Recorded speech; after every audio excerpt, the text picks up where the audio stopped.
Hi, Tom Walls, Carbide Processors. Been working on helping a customer improve their manufacturing process. It's a brazing process. They want to lower costs, they want to improve throughput, they want to improve quality and whatnot. Part of what we're doing is looking at various forms of Braze alloy, so I thought I'd do a quick video on them. This is Braze alloy wire. Alright, this is a 50% silver Braze alloy, which is often called a silver solder.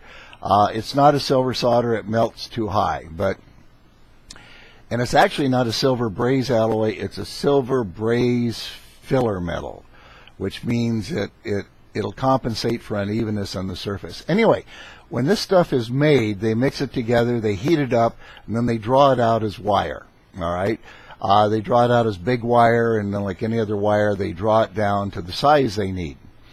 So it starts there.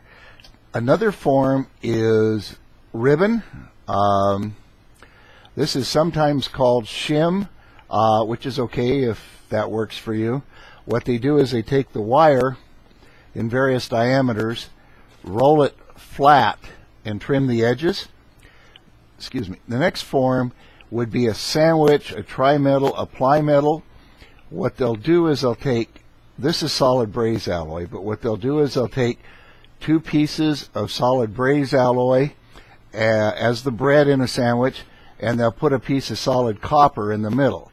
The advantage to that is at brazing temperature, the copper anneals to a dead soft condition, and that helps release stress caused by brazing steel to carbide, because there's a difference of, call it 3 or 4 to 1 between the growth and the shrinkage of the steel compared to the carbide as you heat it and cool it.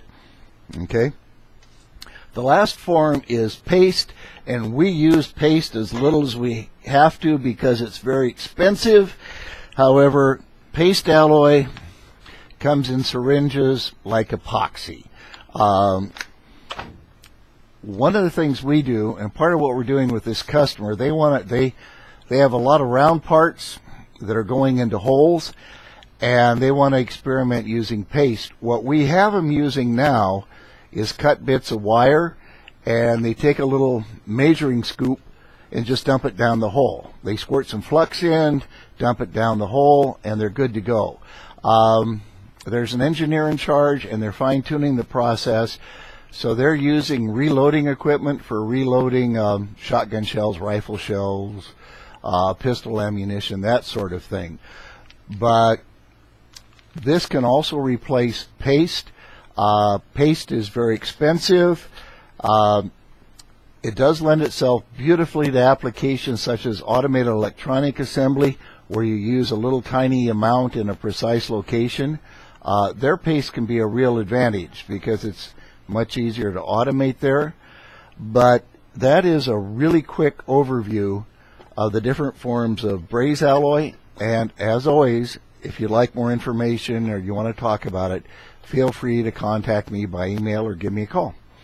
And it's Friday, so have a good weekend.